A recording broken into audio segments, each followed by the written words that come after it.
Welcome back to Tell Me More Stories Told Us podcast. Yes. Today, we are diving deep Right. into the world of a true acting legend, Okay. Al Pacino. Sounds good. We're talking over 5 decades, Wow. on stage and screen, Yeah. iconic roles, hmm and a career that's still going strong. It really is amazing. I know, it's incredible. It is. To think about everything he's done. Yeah. What I find so fascinating about him Okay. is how his journey really mirrors the evolution of American acting itself. Interesting. You see, from the gritty realism of the 70s Hmm. to those larger-than-life characters of the 80s. Yeah. He's embodied so many eras of filmmaking. Right. And Yeah. what's really interesting is that this guy, Mhm. who's been nominated for 9 Oscars, And won one. yes, and won one for Scent of a Woman, Wow. actually started out with incredibly humble beginnings. Really? Oh, yeah. Tell me more about that. Well, he was born in East Harlem, raised by his grandparents in the South Bronx after his parents' divorce, Oh, wow. when he was only 2 years old. That's so young. I know, and that upbringing amidst the cultural melting pot of New York Right. must have had a profound impact on him. Yeah, I bet. It You know. must have shaped his whole worldview. Absolutely. So let's dive into those early years. Okay. I mean, talk about overcoming obstacles. Right. He lost his mother and grandfather at a young age, Yeah. dropped out of school to pursue acting, It's incredible. all while facing poverty. I know. What drove him, do you think? Well, from what I've gathered, Okay. Pacino really found solace in acting, Really? immersing himself in storytelling as a way to escape the harsh realities around him. Wow. So it was more than just a hobby for him. Oh, absolutely. It was Yeah. a lifeline. It was an escape Yeah, from everything that was going on around him. exactly. And it wasn't just any acting either. Right. He threw himself into method acting, That's right. which, for those who might not know, is a technique where actors really try to become the characters they're playing. Yeah. It's all about tapping into real emotions and experiences. Mm-hmm. Pacino studied this at HB Studio Mm-hmm. and then the legendary Actor Studio. Ah, yes, the Actors Studio. That's where he really honed his craft. That's right. And it's incredible to think Yeah. that he studied under Lee Strasberg, Oh. a giant in the world of acting, Yeah. who not only taught him, Uh-huh. but also acted alongside him in films like The Godfather Part 2. So it's like Yeah. being taught to paint by Michelangelo Right. and then having him jump into your artwork and add a few brushstrokes. Exactly. What a privilege. I know. It speaks volumes about Pacino's talent Yeah. and the respect that he earned even early on in his career. Right. And remember, he later became co-president He did. of the Actors Studio alongside Ellen Burstyn and Harvey Keitel, Yeah. which really shows his deep commitment to the craft. It really does. You know, before we jump into his film career, Okay. which is what most people know him for, Yeah. we should talk about his early success on stage. Okay. I mean, 2 Tony Awards before hitting it big in film. Wow. That's pretty remarkable. Yeah, those early stage wins for Does a Tiger Wear a Necktie? Hmm. And the basic training of Pavlo Hommel Yeah. were crucial. Okay. They showcased his incredible intensity and raw talent, Right. which hadn't been polished or refined yet. Uh-huh. It was pure Pacino. Just raw talent. Pure raw talent. That's amazing. I know, and then came The Godfather, Oh, yeah. which was a total game changer. It was such a huge movie. It was. Did you believe studio executives initially didn't even want him Really? for the role of Michael Corleone? I can't even imagine that. Can you imagine anyone else playing Michael? I know. It's hard to picture now. I know. It's so iconic. I know, but they wanted someone more established. Wow. Thankfully, director Francis Ford Coppola fought for Pacino. Well, thank goodness he did. Yeah. And that performance, Yeah. well, it earned Pacino his first Oscar nomination. And then he boycotted the ceremony because he was nominated for Best Supporting Actor. What? He felt he had more screen time than Marlon Brando, Oh, wow. who was nominated for Best Actor. Okay. Talk about making a statement. Yeah, so was that a sign of his unwavering dedication to his craft? Right. A belief that he deserved equal recognition? Mm-hmm. Or was it a hint of that fiery ego that would yeah. become a part of his persona? That's a great question. Yeah, it's a fascinating question. It definitely adds another layer to his story. Yeah. So after The Godfather, Mm-hmm. he starred in Serpico Yes. and Dog Day Afternoon, Right. both directed by Sidney Lumet. Okay. Those films really solidified his status as a leading man in Hollywood. What's interesting about those two films is how different they are. Right. In Serpico, he's this righteous undercover cop fighting corruption, while in Dog Day Afternoon, he's a desperate bank robber driven to extreme measures. Right, but in both, Yes. he brings this incredible intensity Yes. and vulnerability that just draws you in. Right. He received 3 more Oscar nominations for those roles, Wow. all for Best Actor. That's amazing. The 70s were definitely his decade. Yeah. He became synonymous with that raw, gritty style of filmmaking. It's true. It was so popular back then. And he had this undeniable coolness. Yeah. A magnetic presence on screen. Yeah. It wasn't just about his looks. Yeah. It was something deeper. Yeah. A kind of rebellious energy that Yeah. resonated with audiences. Okay, before we delve into the next chapter of his career, Okay. I want to remind you to hit that subscribe button. Yes. That way you won't miss any of our deep dives Into the lives of the world's most fascinating people. Okay. Now back to Al Pacino. All right. So, as with any long career, Yeah. especially one that spans decades, Right. there were bound to be ups and downs. And the early 80s Yeah. presented some challenges for Pacino. Like what? Well, there were a few films, Okay. Cruising and Author, for example, that didn't quite hit the mark, Oh, really? both critically and commercially. Yeah, but it's interesting, though, because even in those films, you see flashes of his brilliance. Right. It's a reminder that even the greatest artists have projects that don't always work out as planned. Right. And sometimes those so-called missteps Yeah. can actually lead to even greater triumphs. Oh, really? Take Scarface, for instance. Ah, Scarface. Now that's a movie that needs no introduction. It's true. Initially, it was criticized for its violence, Right. but it's become a cult classic, Yeah. almost a genre unto itself. Uh-huh. It's a testament to Pacino's ability to create iconic, Yes. albeit flawed, Yeah. characters. Think about the cultural impact of Scarface. Okay. It's everywhere. Music, fashion, video games. Pacino's portrayal of Tony Montana is instantly recognizable. It really is. I know, and it's become shorthand for ambition and excess. Right. A cautionary tale about the American dream gone wrong. Yeah. And that's what's so fascinating about Scarface. It's more than just a gangster film. Right. It taps into these universal themes of greed, power, and the seductive allure of success no matter the cost. Wow. And Pacino, Yeah. with his over-the-top performance, fully embodies that chaotic energy. It's interesting, too, because right around the time he was filming Scarface, Okay. he also returned to the stage Oh, wow. for David Mamet's American Buffalo, Yeah. which earned him a Drama Desk Award nomination. So it's like Right. he needed to balance out the excess of Tony Montana Hmm. with the raw, gritty realism of theater. That's a great point. And that back and forth between stage and screen Yeah. is a defining characteristic of Pacino's career. Right. It's like he's constantly seeking new challenges. Yeah. Pushing himself to explore different facets of his talent. Absolutely. And you know what? Yeah. It's almost time to dive into what I think is one of the most fascinating periods of his career. Here's where it gets really interesting. I know, right? The late 80s and early 90s saw Pacino really explore his range as an actor. So he took a bit of a break from film Right. after Revolution in 1985. Yeah. Why was that? Well, some say he was burnt out, disillusioned with the direction Hollywood was taking. Okay. He wanted to reconnect with his roots, Right. to rediscover the passion Okay. that ignited his career. So he went back to the stage. Exactly. He immersed himself in theater productions. It's fascinating how some actors need that stage energy, Right. that live connection with an audience to really thrive. Absolutely. And for Pacino, Yeah. theater was always his first love. Hmm. It was where he honed his craft, where he experimented and took risks. Then in 1989, he came back to film with Sea of Love, Yeah.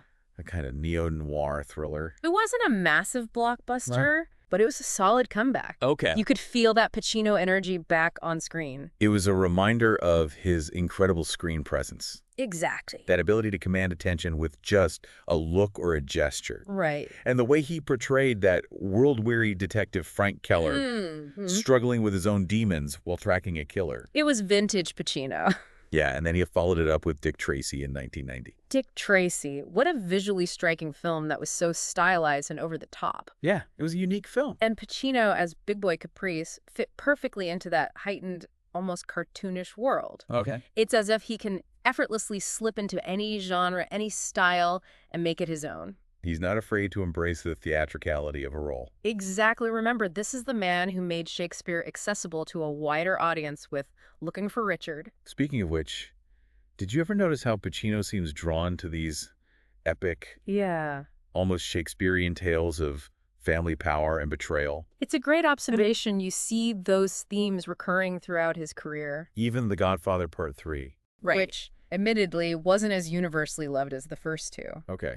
Has that Shakespearean quality to it. It does. Pacino, as Michael Corleone, carries the weight of that legacy, the burden of his past actions. Right. It's a different kind of performance than in the first two films. Yeah. Much more introspective and world-weary. He's haunted by the choices he's made. Yeah. And then in the same year, he did Frankie and Johnny with Michelle Pfeiffer. Oh, yeah.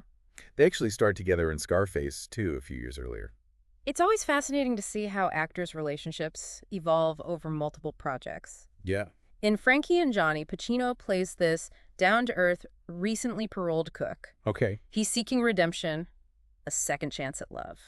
It's a much quieter performance than what we usually associate with Pacino, more nuanced and understated. But he brings a certain vulnerability to the role that's incredibly touching. But here's where things take a truly historic turn. Oh, really? 1992 was a huge year for him. What happened? He received not one, but 2 Oscar nominations. For 2 different films. That's amazing. This was a groundbreaking achievement. He became the first male actor to ever achieve this feat. Oh, it's incredible. He was nominated for Best Actor for Scent of a Woman and Best Supporting Actor for Glengarry Glen Ross. Oh, wow. And of course, he finally won his first Oscar for Scent of a Woman.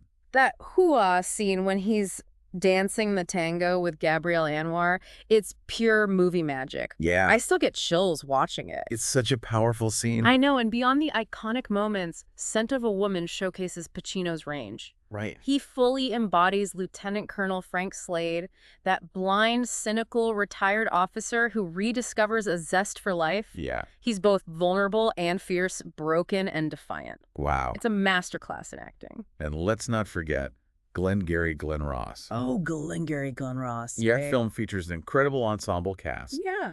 Jack Lemmon, Ed Harris, Alan Arkin, Wow. all giving phenomenal performances. I know it's such a tense, brilliantly written film about the cutthroat world of real estate salesmen. Yeah, and Pacino's performance as Ricky Roma, Right. the smooth-talking top seller, is mesmerizing. Oh, yeah. He commands attention even when sharing the screen with so many other talented actors. Yeah. The way he delivers David Mamet's rapid-fire dialogue is like watching a verbal duel unfold. From there, Pacino just kept going, taking on one challenging role after another. He starred in Brian De Palma's Carlito's Way, Yes. then in Michael Mann's Heat, which brought him face-to-face with Robert De Niro on screen for the first time. 2 titans of acting finally sharing a scene. What a cinematic event that was. Heat is a crime classic full of suspense and those iconic Pacino moments, Yeah. but it's also a film that explores themes of duality, the blurred lines between good and evil. Then there's Looking for Richard, which was a passion project for Pacino. I remember that one. He directed and starred in this exploration of Shakespeare's Richard III. It's more than just a film adaptation. It's a love letter to Shakespeare, Right. to the power of theater. He assembled a stellar cast, Alec Baldwin, Kevin Spacey, Winona Ryder, Wow. to really delve into the text and its relevance to modern audiences. Pacino seems to have this deep desire to make Shakespeare accessible, to strip away the pretense and make it raw and visceral. And he succeeds brilliantly. It shows his passion for the craft, his commitment to pushing boundaries, and exploring new forms of storytelling. It's not just about acting for him. It's about digging deeper, understanding the human condition. And he didn't shy away from challenging material, Like what? like in The Devil's Advocate, Okay. where he plays the devil himself, Wow. or in Donnie Brasco, where he portrays a conflicted undercover FBI agent infiltrating the mob. He has this knack for choosing roles that are morally ambiguous. Right. Characters who are both flawed and fascinating. Yeah. He doesn't judge them. He embodies them, allowing the audience to grapple with the complexities of their choices. It's incredible how he continued to evolve as an actor, taking on roles that were both commercially successful and critically acclaimed. It's almost like he was proving to himself and the world that he could do it all, that he could conquer any genre, any character. And yet, he didn't win another Oscar until Scent of a Woman Even though he was nominated several times throughout the 70s, 80s, and 90s, I know, it's he creepy. truly deserved that recognition. It's a testament to his enduring talent and the respect he commands in the industry. Right. But he wasn't content to just rest on his laurels. He ventured into television with HBO productions like Angels in America, which earned him his first Emmy Award. He's not afraid to push boundaries to explore different mediums. Exactly. And he continued to challenge himself, Yeah. taking on complex and controversial roles. Right, like his portrayal of Dr. Jack Kevorkian in You Don't Know Jack, Mm-hmm. which earned him another Emmy. It was a powerful and nuanced performance, capturing the complexities of a man who believed in the right to die with dignity. And through it all, he never forgot his roots. He kept returning to Broadway, starring in acclaimed productions of plays like The Merchant of Venice and Glengarry Glen Ross. He's a true stage legend, the way he commands the stage, the way he delivers those Shakespearean lines. It's mesmerizing. He knows how to connect with an audience on a visceral level. It's true. But even with all the serious roles, he's shown a willingness to have some fun, to not take himself too serious. Oh, absolutely. Like that time he starred in Adam Sandler's comedy, Jack and Jill. Now that was a head-scratcher for many. He even won a Razzie for Worst Supporting Actor for that one. I remember that. But later he admitted that he did it because he needed the money after his accountant went to prison. It just shows that even the greats have a sense of humor about themselves. Yeah. He's not afraid to poke fun at his own image. And honestly, that makes him even more likable, doesn't it? It really does. He's a true icon, but he's also human relatable. Right, And that's a powerful combination. right. So as we enter the later stages of Pacino's career, what are you most curious to see? For me, it's how he continues to reinvent himself, how he chooses roles that resonate with him at this point in his life. He's not chasing box office hits or awards. He's driven by something deeper, a desire to explore the human condition in all its complexities. His story is far from over, and that's what makes it so compelling. He's still got that fire in his eyes, that passion for storytelling. You know, it's amazing to think What? that even after all these years, Yeah, Pacino's still delivering such powerful performances. he really is. He's a true living legend, but he's not resting on his laurels. No, he's not. And It's true, he's continued to take on roles that are both challenging and unexpected. look. Like his performance in Phil Spector, Oh, yeah. that HBO movie about the music producer's murder trial. Right. He completely disappeared into that role. Did you see that one? I did. And it was fascinating to see him portray such a controversial figure. Yeah. You know, he didn't shy away from the complexities of Spector's personality, Right. both his genius and his demons. Yeah, it's a testament to his fearlessness as an actor. Absolutely. He's willing to go to those dark places to explore the depths of human nature. It's true. And then he Yeah. surprised everyone with Danny Collins, Oh, yeah. playing an aging rock star who tries to reconnect with his estranged son. He even received a Golden Globe nomination for that one. He did. It was a beautiful, heartwarming performance. Yeah, You really saw a different side of Pacino. right. A tenderness and vulnerability that really resonated with audiences. Mhm. Yeah, it's almost like he was reflecting on his own life, his own journey as a father. Yeah. And in 2016, he received the Kennedy Center honor, Oh, wow. a recognition of his lifetime contribution to American culture. It was a well-deserved honor. He's left an indelible mark on the world of acting and entertainment. He really has, but Yeah. he didn't stop there. He continued to take on challenging roles. Yeah, Like Joe Paterno in that HBO movie Paterno, right. which explored the Penn State scandal. It was a brave choice for him to take on such a controversial figure, Yeah. and his performance was, as always, captivating. He brought a certain gravitas to the role, Yeah. even while portraying a complex and flawed individual. And let's not forget his recent work with Quentin Tarantino in Once Upon a Time in Hollywood. Yes, he was fantastic as Marvin Schwartz's that aging Hollywood agent. It was a smaller role, but he made every scene count. He has this incredible ability to steal a scene with just a look or a gesture. Yeah, and then of course there's The Irishman, Oh, yeah. which reunited him with Robert De Niro and Martin Scorsese. His performance as Jimmy Hoffa earned him his 9th Oscar nomination. It's incredible to think that he's still reaching new heights in his career. That film was a masterpiece. It really was. Seeing Pacino and De Niro together again, along with Joe Pesci, it was a cinematic event. It was. What struck me about Pacino's performance was Yeah. the way he captured Hoffa's charisma and power, Right. but also his vulnerability and ultimately his tragic downfall. He's not afraid to portray characters who are flawed, who make mistakes. And that's what makes him so human, so relatable. Right. And he's still taking risks. Like starring in that Amazon series, Hunters, Oh, yeah. where he plays a Nazi hunter. That show was intense. It dealt with some very dark subject matter.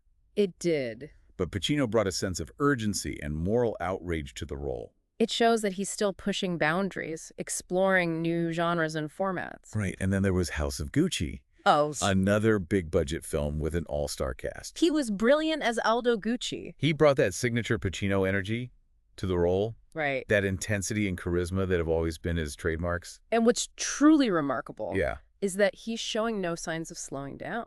It seems like he's as passionate about storytelling as ever. His dedication to his craft is inspiring. Yeah. It's a reminder that true artists never stop learning, never stop growing. It's been quite a journey exploring Al Pacino's career from those humble beginnings to becoming one of the greatest actors of all time. It really has. He's given us so many unforgettable characters, so many moments of cinematic brilliance. Absolutely. His story is a testament to the power of talent, hard work, and a relentless pursuit of excellence. He set a high bar for actors everywhere, and his influence will continue to be felt for generations to come. So as we wrap up this deep dive into Al Pacino's world, Yeah. what stands out to you most about his journey? Wow.